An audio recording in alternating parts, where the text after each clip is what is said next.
दोस्तों, इस कहानी को सुनकर आपकी हाथ गाड़ी जरूर चलने वाली है। मूवी फुल घपाघप से भरी हुई है। इसमें हम एक नन को देखते हैं जो दिखने में बड़ी संस्कारी और जलेबी की तरह सीधी लगती है, पर राज तो कुछ और ही है। तो बिना देरी करे कहानी शुरू करते हैं। मूवी की स्टार्टिंग में हम बेनेडिक्टा नाम की एक लड़की को देखते हैं जिसके मम्मी पापा उसको अपने साथ चर्च लेकर जा रहे थे ताकि वो एक अच्छी नन बन सके। जैसे ही वह चर्च पहुंचते हैं, वहां उनकी मुलाकात चुड़ैल जैसी दिखने वाली एक मदर फेलिसिटा से होती है। वो बोलती है, अगर आप चाहते हो कि आपकी बेटी यीशु की अच्छी वाइफ बन सके तो आपको दहेज भी देना होगा, क्योंकि हम यहाँ फ्री में किसी को भी नहीं रखते। उसके पिता हर महीने खाना, शराब और पैसे देने का वादा करके अपनी बेटी को वहाँ छोड़कर चले जाते हैं। यहाँ हम देखते हैं बेनेडिक्टा अपने साथ एक मदर मैरी की लकड़ी से बनी मूर्ति लाई थी। उसी रात जब बेनेडिक्टा मदर मैरी के स्टैचू के सामने प्रार्थना कर रही थी, तभी मदर मैरी का स्टैचू बेनेडिक्टा के ऊपर गिर जाता है और उसका दूध बेनेडिक्टा के मुंह में घुस जाता है और वहाँ पर सब आ जाते हैं। ये देखकर सब चौंक जाते हैं क्योंकि वो मूर्ति बहुत ही ज्यादा भारी थी, पर इस लड़की को कुछ भी नहीं हुआ था।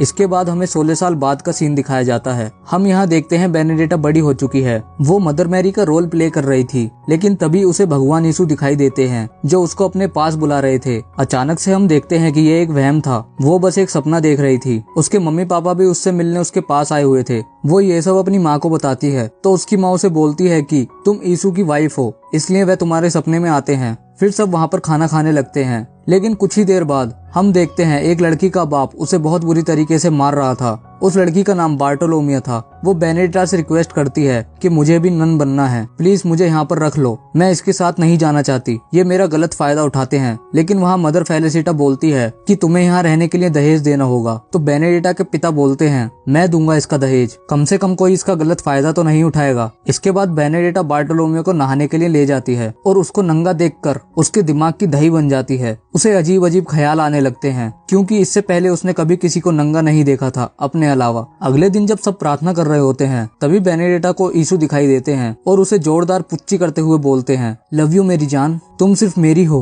और मैं ही तुम्हें पेल सकता हूँ। लेकिन फिर हम देखते हैं ये एक सपना देख रही थी। उसी रात मदर फेलिसिटा उसे एक बीमार नन का ध्यान रखने को बोलती है। जब रात को वह बीमार नन अपने कपड़े बदल रही थी तो उसकी एक मदर डेयरी से दूध की जगह बहुत ज्यादा ब्लड निकल रहा था। ये देखकर बेनेडिक्टा को चुलबुली सी होती है और वो अपने बेड पर सोने चली जाती है। उस रात बेनेडिक्टा को अजीब तरीके से दौरे आने लगते हैं। वो पागलों की तरह बिहेव करने लग जाती है। मदर फेलिसिटा डॉक्टर को बुलाती है और उसे दिखाती है। डॉक्टर उसे दवा देकर चली जाती है और बोलती है कि इसका ध्यान रखना और इसे टाइम से दवाई देना। उस दिन से उसे रोज रात को दौरे आने लग जाते हैं। एक दिन मदर फेलिसिटा बार्टोलोमियो को बेनेडिक्टा के रूम में शिफ्ट करवा देती है ताकि वह उसका ध्यान रख सके। उसी रात बेनेडिक्टा को सपना आता है कि भगवान यीशु उसे अपने साथ ठुकाई करने को बोल रहे हैं। वो भगवान यीशु के कपड़े खोल देती है और उनसे लिपट जाती है। जैसे ही बेनेडिक्टा का सपना टूटता है, वो पूरी तरह नंगी होती है और उसके हाथ पैर से खून निकल रहा होता है जैसे कि भगवान यीशु के निकलता है। बेनेडिक्टा को फिर से दौरे आने लग जाते हैं और सारी नन उसको संभालती हैं।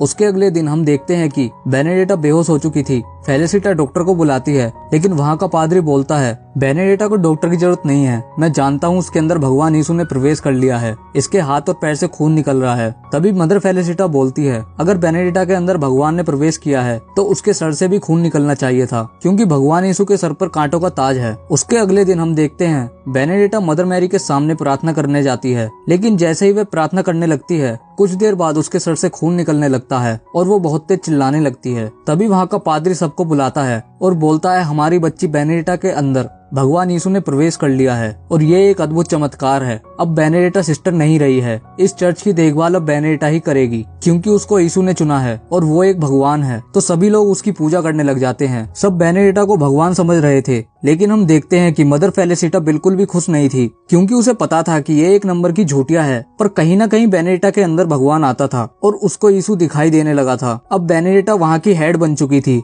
और उसे एक अलग रूम मिल गया था जो पहले मदर फेलिसिटा का था। यहाँ पर उसकी बेस्ट फ्रेंड बार्टोलोमियो भी उसके साथ रहती थी। वो दोनों बहुत ही ज्यादा खुश थी। वो अब यहाँ पर खुलेआम एक दूसरे की पुंगी बजा सकती हैं। उनका सारा सामान वहाँ पर शिफ्ट कर दिया जाता है। इसमें मदर मैरी की वो मूर्ति भी थी जो बेनेडिक्टा बचपन में लेकर आई थी। तभी उसकी दोस्त बोलती है कि तुम बहुत ही तगड़ा माल हो। तो बेनेडिक्टा बोलती है, तुम ऐसी गंदी बातें मत करो, भगवान हमें इसकी सजा देंगे। लेकिन उसकी दोस्त हमेशा गंदी गंदी बातें करके अपना और उसका पानी निकाल दिया करती थी। फेलिसिटा जब अपना रूम खाली कर रही थी तो वो दीवार से एक डब्बे को हटाती है जहाँ पर एक छेद होता है। उसी रात बेनेडिक्टा की फ्रेंड बात करते करते उसका हाथ टच करने लगती है और वो दोनों बहुत ही ज्यादा गर्म हो जाती हैं और अपने सारे कपड़े उतार कर रगड़ा रगड़ी करने लगती हैं। यहाँ पर उसकी बेस्ट फ्रेंड अपने पैर के अंगूठे को उसकी हूत के अंदर घुसेड़ देती है और उसको रगड़ने लगती है। बेनेडिक्टा बोलती है आह आह और अंदर और अंदर। वो ये सब पहली बार कर रही थी इसलिए बहुत तेज तेज आवाजें निकालने लगती है। तभी हमें पता पड़ता है फेलिसिटा उस छेद में से उन दोनों को देख रही थी, लेकिन इन दोनों को कोई भी खबर नहीं थी। तभी इन्हें खिड़की के बाहर एक लाल रोशनी दिखाई देती है और सभी सिस्टर बाहर आ जाती हैं। ये दोनों भी अपना पलंग तोड़कर बाहर आती हैं तो चर्च का पादरी बोलता है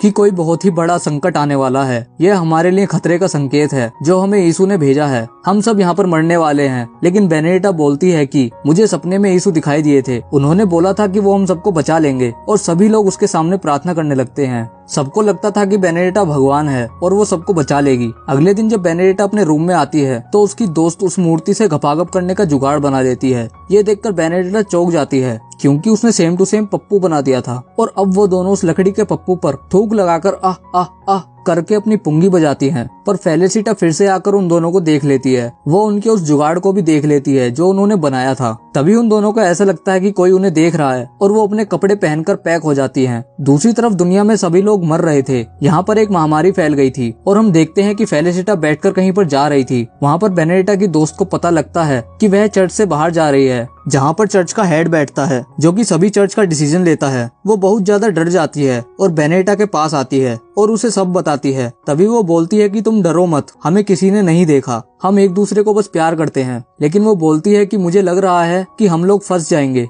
हमें कुछ जुगाड़ करना पड़ेगा। बेनेडिक्टा बोलती है कि अगर तुम्हें ऐसा लगता है तो तुम इस घपाघप करने के सामान को छुपा दो ताकि हम ना फंसें। बार्टोलोम्यू काफी डरी हुई थी और बेनेडिक्टा अपने कपड़ों को उठाती है और अपने छेद में उंगली डालने लगती है और कहती है अपने कपड़े ऊपर करो, मुझे देखकर मजे लेने हैं। बेनेडिक्टा अपनी पुंगी बजवाने के लिए बहुत ही ज्यादा पागल हो गई थी। वो हमेशा इसी के बारे में सोचती थी और लोगों को ऐसा लगता था कि वह भगवान है क्योंकि कभी कभी वह ऐसी चीजें बताया करती थी जो सच में हो जाती थी। इसके बाद फेलिसिटा उस हेड पादरी को सब बता देती है जिसे सुनकर उसे बहुत ही ज्यादा गुस्सा आता है और वो बोलता है वो ऐसा कैसे कर सकती है, वो एक यीशु का रूप है। लेकिन फेलिसिटा बोलती है तुम मेरे साथ चलकर देख लो, तुम्हें सब पता चल जाएगा। वो पादरी उस चर्च में आ जाता है। हमें रास्ते में दिखाते हैं कि काफी सारे लोग महामारी से मर रहे हैं। इसके बाद वो उन दोनों को बुलाता है और उनसे बोलता है अपना गुनाह कबूल करो। लेकिन वो दोनों बोलती हैं कि हमने ऐसा कुछ भी नहीं किया है। तभी बेनेडिक्टा की दोस्त को एक काल कोठरी में ले जाया जाता है जहाँ पर उसे नंगा करके उसकी बहुत बुरी तरह से ली जाती है। उसके छेद में एक डिल्डो जैसी चीज डाल दी जाती है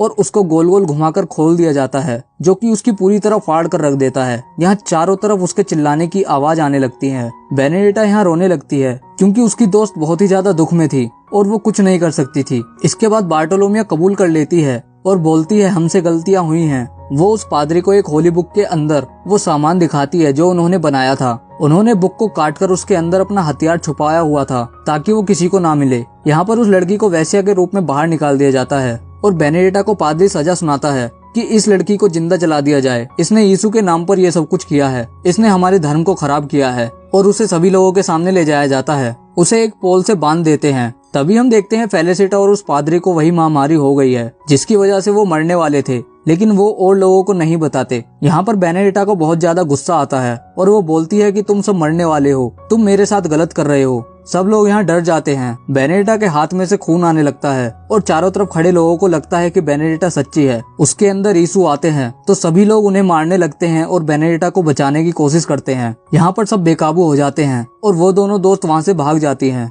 अगले दिन हम देखते हैं वो चर्च से दूर एक खंडर में नंगी पड़ी हुई हैं। उन्होंने पिछली रात जी भर के घपाघप किया था। तभी बेनेडिक्टा बोलती है कि मैं फिर से चर्च में जा रही हूँ, मेरा घर वही है। उसकी दोस्त बोलती है कि लोग तुम्हें मार देंगे और मुझे पता है तुम्हारे अंदर कोई यीशु नहीं आता। मैंने तुम्हारे पास एक कांच का टुकड़ा देखा है जिसकी वजह से तुम खून लेकर आती हो। बेनेडिक्टा बोलती है ऐसा कुछ नहीं है, मैं सच में यीशु की पत्नी हूँ और मैं जा रही हूँ ताकि लोगों की सेवा कर सकूँ। यहाँ पर ये मूवी खत्म हो जाती है। दोस्तों, अगर आपको हमारी वीडियोस अच्छी लगे तो हमारे चैनल को सब्सक्राइब जरूर करें।